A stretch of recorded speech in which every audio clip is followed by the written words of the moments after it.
untuk mudik kali ini harapan kita bahwa pemerintah mengupayakan dengan berbagai macam cara bertindak dan rencana kita dengan berbagai macam strategi, bahkan sampai ke memperbaiki infrastruktur jalan. Jadi tagline kita untuk sahabat bisnis adalah mudik sehat dan mudik aman. Jadi dua aspek itu harus kita jalankan secara bersamaan.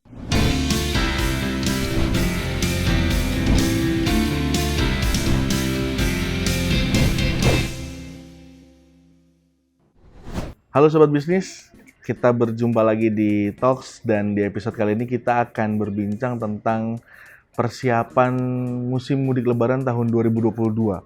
Nah, untuk lebih tepatnya kita akan ngobrol-ngobrol tentang regulasi ataupun aturan yang akan diberlakukan pada mudik lebaran nanti nih, seperti apa dan juga pemberlakuannya di lapangan seperti apa, nanti kita akan ngobrol-ngobrol. Tapi sebelum kita mulai ngobrolnya, saya mau ingetin dulu untuk Sobat Bisnis untuk subscribe YouTube channelnya Bisniscom dan juga saksikan video-video terbaru dari Bisniscom. Dan jangan lupa buat like dan juga komen video-video terbaru dari Bisniscom. Ataupun Sobat Bisnis juga bisa langsung cek podcastnya di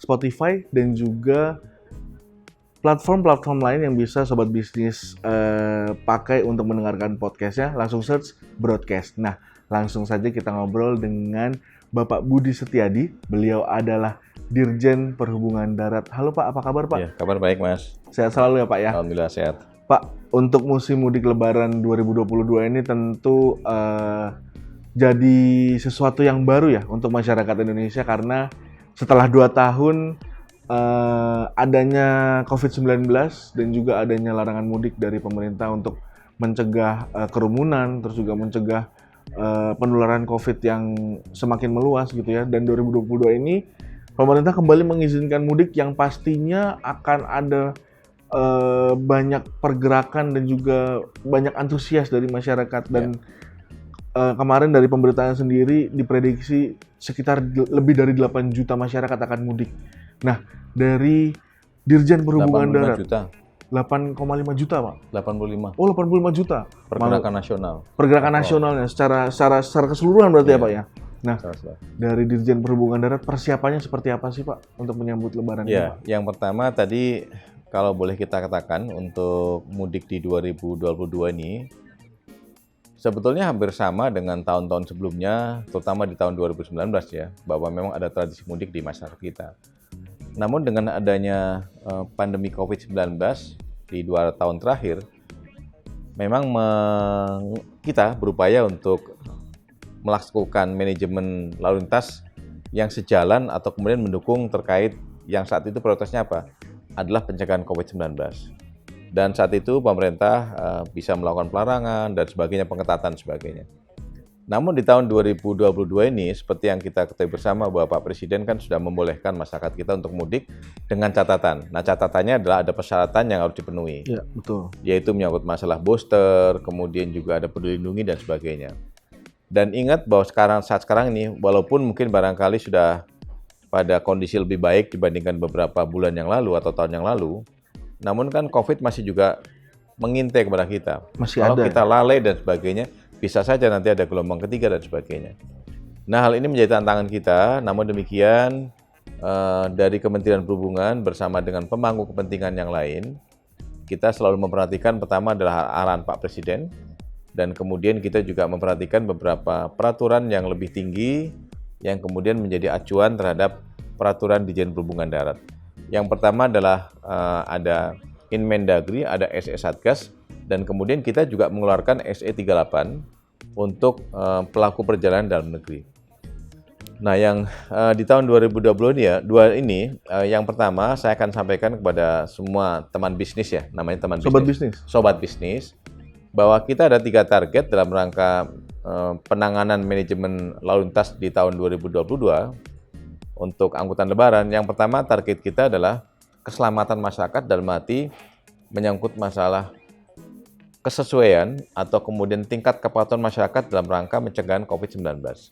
Jadi saya sangat berharap seperti FGD yang kita lakukan sebelumnya, ada pakar sosiologi yang menyampaikan bahwa ini adalah tanggung jawab bersama. Jadi responsibility itu tidak hanya di pihak pemerintah saja, tapi juga kemudian ada di pihak masyarakat. Jadi ada tanggung jawab bersama dari masyarakat untuk bersama-sama dengan pemerintah dalam rangka mencegah COVID-19. Itu yang paling utama. Yang kedua adalah menyangkut masalah keselamatan dalam arti meminimalisir terjadinya kecelakaan lalu lintas. Kan kalau kemudian Lebaran pasti potensi kecelakaan mungkin dengan banyaknya pergerakan, banyaknya mobilitas masyarakat dengan berbagai macam moda, potensi kecelakaan bisa terjadi. Kemudian yang ketiga adalah tujuan target kita adalah menyangkut masalah aspek kelancaran, kenyamanan, dan juga keamanan dalam berlalu lintas. Ini sangat penting juga bagi saya. Nah, dengan kondisi seperti itu, kita melihat kepada target atau yang akan kita sasar, beberapa kesiapan kita sudah kita lakukan dengan pemangku kepentingan yang lain. Karena persoalan mudik bukan persoalan dari perhubungan darat saja, tapi juga adalah persoalan bersama. Ada kepolisian dalamnya, ada TNI, ada kementerian yang lain, di situ ada PUPR dan sebagainya. Nah, Pak Menteri Perhubungan bersama Pak Menko PMK sebagai koordinator sudah melakukan rapat dan koordinasi beberapa kali yang akhirnya telah memutuskan dan menyiapkan beberapa skema yang nanti akan kita lakukan dengan target adalah tercapainya 3 hal tadi kami sampaikan. Yang pertama, untuk aspek keselamatan kita harapkan peran serta masyarakat dalam rangka tingkat kepatuhan kepada COVID-19. Yang kedua, menyangkut masalah keselamatan lalu lintas, kita melakukan ram cek kepada semua kendaraan-kendaraan bus akap maupun bus pariwisata. Kemudian ram cek juga untuk semua kapal-kapal. Ram cek itu juga kita lakukan tidak kepada bus akap saja, tapi juga termasuk bus pariwisata. Bahkan dari KNKT mengingatkan kepada saya agar kita hati-hati dengan penggunaan bus yang selama 2 tahun tidak digunakan dan kemudian sekarang demand-nya banyak, suplainya juga pasti akan tambahkan. Jadi kita diminta untuk waspada dan saya sudah ketemu dengan semua operator bus pariwisata, ketemu juga dengan operator bus akap untuk kerjasamanya. Selain kita melaksanakan ram cek di terminal, juga mereka juga kita harapkan ada ram cek mandiri. Kapal juga demikian kita lakukan. Kemudian menyangkut masalah kelancaran dalam berlalu lintas dan juga kenyamanan, kita dengan Korlantas Polri juga dengan PUPR termasuk dengan Jasa Marga sudah merumuskan rencana kita, skema kita, terutama adalah potensi yang nanti akan cukup berat trafiknya karena berdasarkan survei tingkat bangkitan masyarakat untuk mudik itu paling banyak dari DKI. Itu DKI saja sekitar data dari hasil survei terakhir itu bisa sekitar 14 juta orang akan melakukan perjalanan untuk melakukan mudik. Kalau dikonversi dengan mobil, satu mobil katakan 4 atau 5 orang, dan sepeda motor, intinya 2 moda transportasi termasuk umum juga cukup banyak yang akan digunakan oleh masyarakat. Nah, jadi ini juga harus hati-hati oleh kita semuanya, dan menurut saya yang potensi kemacetan pertama kali adalah Jakarta Cikampek sampai dengan ke Cirebon, karena Jakarta Cikampek setelah ke Bandung itu kan kita masih 4 lajur, tapi kemudian sampai ke dari Cikampek utama sampai dengan Cirebon 2 lajur, jadi ada bottleneck. Namun demikian kita sudah menyiapkan skema yang di awal biasanya adalah kontraflow dilakukan, setiap akhir pekan juga dilakukan. Namun untuk yang sekarang rencana mudik ini kontraflow tentunya kita lakukan, kemudian one way juga kita lakukan. One way ini potensinya dari kilometer 47 sampai dengan KM 414 di Kalikangkung Semarang, atau mungkin dari kilometer 60 di sekitar Dauan sampai dengan nanti ke Semarang. Kemudian termasuk juga ada ganjil genap. Bahkan ganjil genap, nanti kan rencana kita pada saat 3 skema ini akan kita lakukan pada saat puncak arus mudik, yaitu tanggal 28, 29, dengan 30. Namun untuk menguji test the water, sistem ini bisa jalan atau tidak dengan bagus, supaya para personilnya, kemudian petugas di lapangan, dan termasuk masyarakatnya juga inline untuk mendukung ini. Ada rencana kita untuk memulai ganjil genap duluan itu sekitar antara tanggal 25, 26, 27. Dari mulai KM 47 atau dari KM 72 nanti. Jadi berikutnya juga kita sudah berkomunikasi dengan semua disub-disub di beberapa daerah, termasuk juga adalah para di Lantas Polda, untuk menyiapkan jalan alternatif. Kalau ada kemacetan, terutama mungkin kalau saya perhatikan yang sering terjadi antara Pejagan sampai dengan Prupuk sampai dengan Bumiayu sampai dengan ke arah Jibarang, itu juga tingginya minat masyarakat perjalanan ke arah selatan, biasanya juga cukup macet. Jadi kita harapkan ada beberapa jalan alternatif yang kita harapkan dilakukan, ya mungkin kesiapan lah. Misalnya mungkin rambu papan tunjuk jalan, kemudian hal yang lain juga termasuk penjagaan disiapkan juga oleh di sub kabupaten kota, termasuk juga dari kepolisian. Oke, nah Pak, soal salah satu skema yang akan diberlakukan nih untuk arus mudik nanti, yaitu ganjil genap dan juga kontraflow gitu Pak. Itu kan istilahnya apa ya? Jadi sesuatu yang baru mungkin ya di masyarakat di tahun mudik ini, karena kan sebelum-sebelumnya atau mungkin saat 2019 animo masyarakat tidak sebesar itu. Nah, untuk menyiapkannya dan meyakinkan masyarakat bahwa itu bisa berjalan dengan baik, dari Dirjen Perhubungan Darat menyiapkan skema seperti apa nih Pak? Ya, memang kita harus hati-hati dan cukup hati-hati ya. Karena apakah dengan 3 skema sekaligus, manajemen rekayasa lalu lintas, dan juga manajemen terkait menyangkut masalah prioritas kendaraan itu akan bisa berjalan dengan baik. Kita melakukan semacam simulasi, kita juga melakukan berbagai macam opsi dengan berbagai macam kondisi yang ada. Simulasi pertama, kalau kemudian dari pemerintah hanya memperlakukan dengan kontraflow. Kontraflow kan sering kita lakukan kan? Iya. Tapi dengan tingginya traffic, kontraflow nggak akan menjawab. Iya. Jadi di situ masih kita dapatkan bahwa visi rasio atau kemudian kecepatan di dalam jalan tol itu sendiri masih rendah sekali karena memang tingginya volume, kemudian kapasitas yang ada kan seperti itu. Dan kemudian akhirnya kita menemukan yang skenario ketiga adalah yang pertama ada pembatasan kendaraan logistik yang sumbu 3 ke atas untuk tidak menggunakan jalan tol. Yang kedua adalah one way, dan yang ketiga adalah ganjil genap. Ini dilakukan sekaligus dari KM 47 sampai dengan KM 414. Nah, kalau dengan 3 skema ini kita lakukan, simulasi kita mengatakan bahwa visi rasionya bisa 0,6. Artinya bahwa volume per kapasitas menjadi maksimal. Jadi kapasitas jalan itu menjadi ya lebih longgar lah. Artinya kecepatan juga pastinya akan lebih bagus gitu. Nah, kecepatan bisa mencapai antara 40 sampai dengan 50 km per jam. Jadi mungkin masyarakat bisa langsung melaju dengan cepat. Namun demikian, saat 3 skenario itu kita lakukan, yang menjadi perhatian kita berikutnya adalah jalan nasional. Jalan nasional itu kan kapasitas juga, ya kalau menurut saya dari Cikampek sampai dengan Cirebon sudah cukup bagus. Namun demikian, di situ adalah ada local traffic, ada juga mungkin kondisi hambatan samping yang cukup lumayan banyak, pasar tumpah lah, kegiatan ekonomi lah, pemukiman lah, dan sebagainya. Jadi aspek keselamatan memang agak menjadi riskan gitu kan kalau saya. Gitu.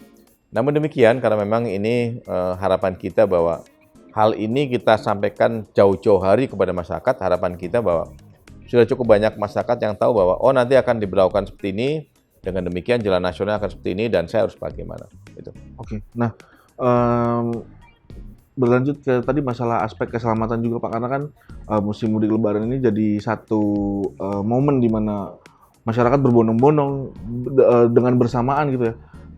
Kalau dari Bapak sendiri dari Dirjen Perhubungan Darat untuk mengantisipasi masalah keselamatan ini sendiri nih Pak, supaya istilahnya masyarakat semakin aware dengan keselamatan berlalu lintas dan tingkat kecelakaan semakin menurun dari tahun ke tahun, apa yang jadi langkah berikutnya nih Pak nih, mengingat 2022 seperti tadi saya bilang jadi peningkatan yang cukup drastis dibanding tahun-tahun sebelumnya. Ya, gitu, memang keselamatan, kenyamanan itu menjadi tema utama di angkutan mudik Lebaran 2022 gitu. Dan juga kelancaran. Jadi dengan demikian itu harus kita tuju visi itu. Jadi untuk keselamatan dan mati untuk kesehatan sudah kami sampaikan tadi, dan kita bersama dengan Satgas, dengan kemudian Kementerian Kesehatan. Jadi seperti kemarin kita di Kampung Rambutan, kita bersama Pak Menteri melakukan vaksinasi dosis ketiga kepada masyarakat yang akan melakukan perjalanan. Dan kita juga dengan Kementerian Kesehatan di beberapa simpul transportasi darat, terminal, jembatan timbang, kemudian juga dermaga, itu nanti akan kita dirikan posko kesehatan, posko pelayanan, termasuk juga untuk booster. Jadi ini akan kita siapkan sehingga masyarakat yang merasa bahwa belum melengkapi persyaratan, ya kita harapkan nanti di situ kita akan fasilitasi. Kemudian keselamatan lalu lintas memang ini menjadi sangat riskan manakala pada saat masyarakat mungkin kayak euforia ya, begitu pas nanti tanggal 28, 29, 30 tiba-tiba dapat one way one way dari mulai katakan mungkin kilometer 70 gitu, lepas dari Cikampek Utama, ngambil jalur kanan, jalur B gitu kan, sampai ke Semarang memacu kecepatan cukup tinggi. Padahal di situ kan ya kita tahu sendiri batas maksimal kan 100 km per jam. Sangat rawan. Jadi untuk itu ya paling himbauan kita kepada masyarakat. Jangan euforia, jangan merasa bahwa ini adalah ingin cepat sampai. Biasanya kan kalau lebaran kan masyarakat itu badan kita masih Jakarta, masih jalan, tapi pikiran kita atau jiwa kita kayaknya sudah di kampung gitu. Jadi ingin maju kendaraan, ingin cepat-cepat sampai gitu. Yang terbayangkan ketemu keluarga lah, kemudian makanan dan sebagainya. Tapi untuk bus ini, saya juga selalu menghimbau kepada masyarakat. Ini kan kalau saat demand-nya banyak kan, supply-nya itu ya banyak, tapi kemudian ada di antaranya nggak inline dengan regulasi kita. Contoh ada kecenderungan sekarang ini beberapa I.O. menyelenggarakan mudik menggunakan mobil bus pariwisata. Saya katakan bahaya. Selain memang itu tidak punya izin, juga adalah biasanya pengemudinya belum tentu hafal, gitu. Belum tentu hafal dengan kondisi jalan yang akan digunakan, belum lagi dengan tarif yang cukup tinggi, gitu. Jadi dalam hal ini saya ya kembali kepada masyarakat dan kita sepakat dengan Korlantas Polri, ya untuk mudik kali ini harapan kita bahwa pemerintah mengupayakan dengan berbagai macam cara bertindak dan rencana kita dengan berbagai macam strategi, bahkan sampai ke memperbaiki infrastruktur jalan. Tapi tanpa peran serta dari komunitas, masyarakat, saya kira mungkin ya pastinya potensi untuk hambatan pasti ada. Nah untuk itu ya dalam kesempatan yang baik ini saya selalu di setiap momentum saya menghimbau kepada masyarakat untuk bisa bersama-sama dengan pemerintah untuk bisa menjadi subjek dalam rangka mencapai visi terkait angkutan lebaran yang 3 tadi. Oke. Nah, terkait keselamatan lagi nih Pak nih. Pemudik dengan menggunakan motor kan seperti tahun-tahun sebelumnya dihimbau untuk tidak menggunakan motor saat mudik karena motor bukan angkutan untuk jarak jauh gitu ya Pak ya. Nah, di tahun ini juga himbauan itu ada dan dari Kementerian Perhubungan juga membuka salah satunya membuka dan mengajak dengan mudik gratis itu tadi Pak. Nah, kira-kira nih Pak, kapan akhirnya larangan mudik dengan menggunakan motor itu mungkin akan diberlakukan nggak sih Pak? Karena kan melihat justru malah kecelakaan terbanyak dari pemudik yang menggunakan motor gitu dan masih ada yang bandel juga gitu Pak dengan menggunakan motor untuk mudik gitu Pak. Kalau larangan mungkin sampai dengan sekarang kita nggak pernah terpikir untuk melarang, tapi menghimbau. Untuk menghimbau masyarakat jangan menggunakan sepeda motor. Karena kenapa? Supaya masyarakat paham gitu. Filosofisnya apa sih kok kemudian pemerintah nih, ya kalau dibilang melarang mungkin barangkali mungkin nggak segitunya kali ya. Yeah. Tapi kemudian menghimbau untuk tidak menggunakan itu karena sebagai jawaban bahwa kita menghimbau atau janganlah menggunakan sepeda motor, pemerintah menyiapkan mudik gratis. Tidak hanya untuk penumpang, tapi juga adalah untuk sepeda motornya. Sepeda motornya ya. Baik itu untuk sektor transportasi darat, kereta api, atau kemudian laut. Tapi untuk yang darat ini kita akan membawa sepeda motor dari Jakarta sampai dengan Jawa Tengah itu sekitar 2.100. Ya alhamdulillah kayaknya udah penuh sekarang ini. Iya udah penuh. Cepat sekali penuhnya. Gitu. Kuotanya udah terpenuh. Nah tinggal mungkin sekarang kuota untuk laut ya. Jadi minat masyarakat di situ kelihatan bahwa kesimpulannya minat masyarakat mudik itu cukup tinggi. Yang berikutnya adalah kesadaran masyarakat juga untuk memenuhi keinginan pemerintah untuk tidak menggunakan sepeda motor untuk mudik itu juga cukup tinggi. Makanya mereka cepat-cepatan untuk bisa mendaftar untuk mudik itu. Dan ya kalau kemudian terjadi juga ada yang tidak bisa kita hindari masyarakat mudik dengan menggunakan sepeda motor.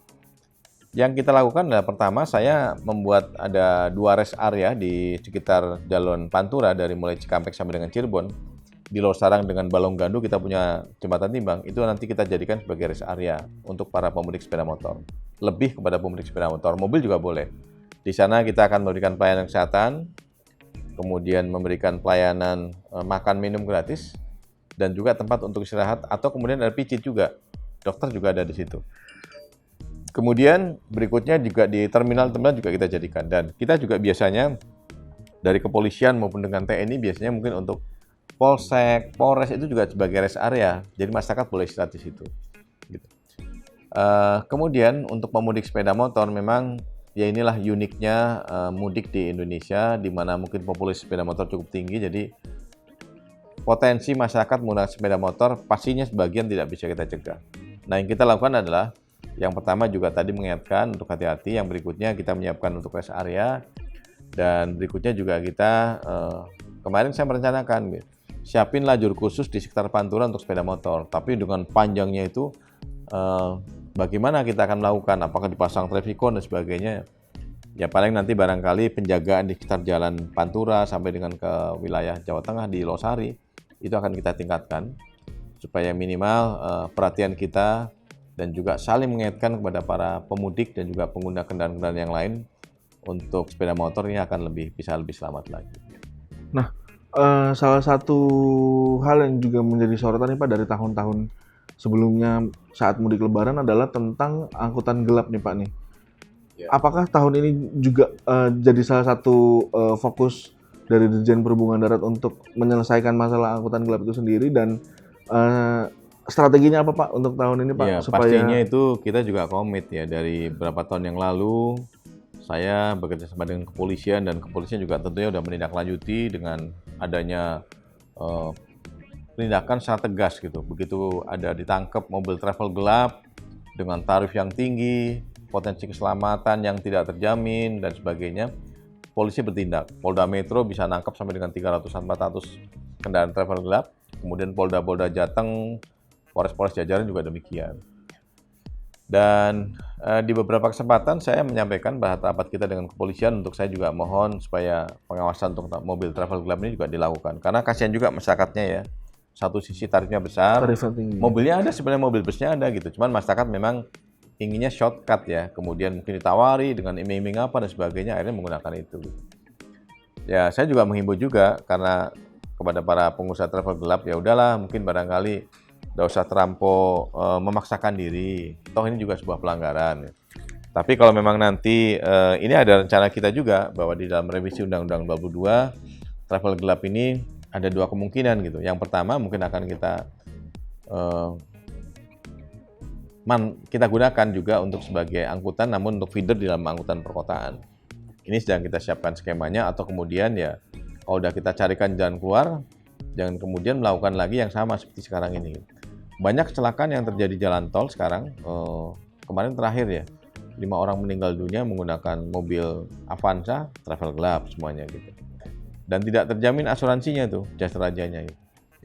Jadi strategi saya itu nanti mungkin kepolisian akan bertindak untuk melakukan pengawasan, dan ke depan dari aspek regulasi kita akan lakukan semacam evaluasi terhadap travel gelap ini supaya minimal kita meminimalisir lah terjadinya itu.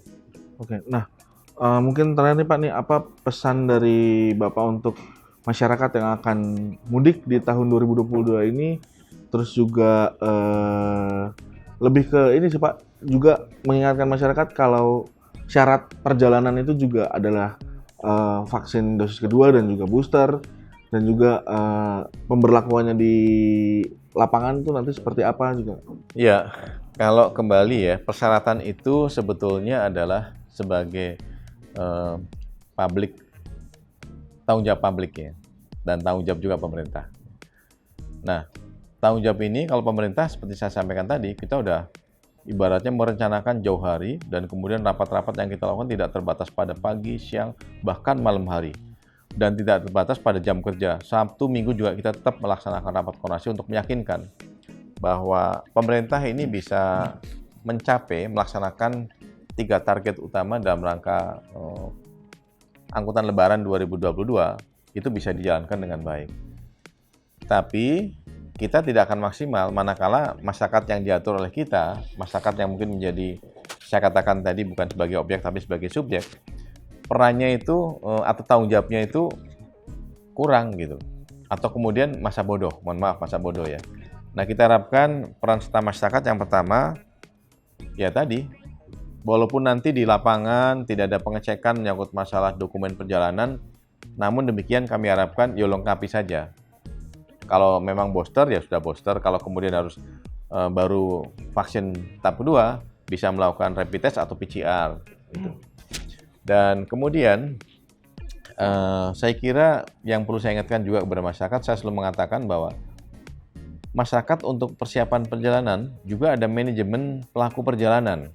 Maksudnya adalah kalau akan jalan dari Jakarta sampai dengan ke Solo katakan, itu kan kita butuh waktu, butuh rute, butuh istirahat dan sebagainya.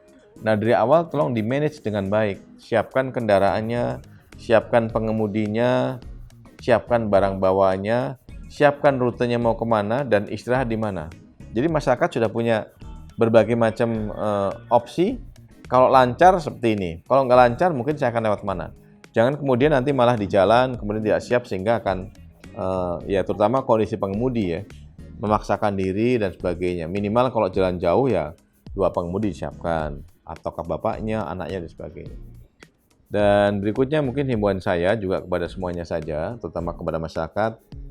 Ya apa yang dilakukan oleh pemerintah mungkin tidak begitu banyak berarti manakala mungkin masyarakatnya juga kerjasamanya dengan kita mungkin barangkali tidak maksimal. Jadi untuk itu saya mohon masyarakat untuk bisa berperan serta dalam sebagai subjek bersama Kementerian Perhubungan dan juga Kepolisian dalam rangka suksesnya angkutan lebaran di 2022 ini yang menurut saya potensi pergerakan cukup banyak dan potensi hambatannya juga cukup ya di mana-mana ada ya. Kemacetan lah, kemudian mungkin barangkali kecelakaan lah dan sebagainya. Tapi ya marilah kita coba seawal mungkin untuk meminimalisir. Saya berharap bahwa tahun 2022 untuk angkutan lebaran selama H-7, H+7, kalau bisa kita zero accident, nggak ada kecelakaan gitu. Ini bisa terjadi kalau kemudian kita semuanya menyadari bahwa kecelakaan itu suatu saat bisa terjadi bukan oleh kita, tapi bisa juga oleh orang lain. Namun demikian kita harus jaga sendiri supaya mungkin tidak terjadi kecelakaan. Dari saya itu aja. Oke, kalau gitu terima kasih banyak Pak untuk ngobrol-ngobrolnya. Semoga bisa mengingatkan sobat bisnis juga untuk selalu menjaga kondisi tubuh sebelum berangkat perjalanan, terus juga untuk memahami rute-rute juga tadi seperti Bapak sampaikan, dan juga semoga di mudik lebaran tahun ini semuanya dilancarkan Pak dari segala persiapan yang sudah dilakukan dari Kementerian Perhubungan, terus juga pemberlakuan aturan-aturannya semoga semuanya lancar, tidak ada hambatan, dan juga seperti tadi Bapak sampaikan juga zero accident, semoga meminimalisir kecelakaan itu. Jadi tagline kita untuk sahabat bisnis adalah mudik sehat dan mudik aman. Jadi 2 aspek itu harus kita jalankan secara bersamaan. Saya yakin dan percaya apalagi sahabat bisnis yang cukup banyak di Indonesia akan bisa juga berbagi kepada saudara-saudara kita, sahabat kita, tetangga kita untuk menyuarakan tagline kita tadi, mudik sehat, mudik aman. Terima kasih banyak Terima Pak kasih, untuk ngobrol-ngobrolnya. sama-sama. Terima kasih juga untuk sobat bisnis. Sampai jumpa di episode berikutnya.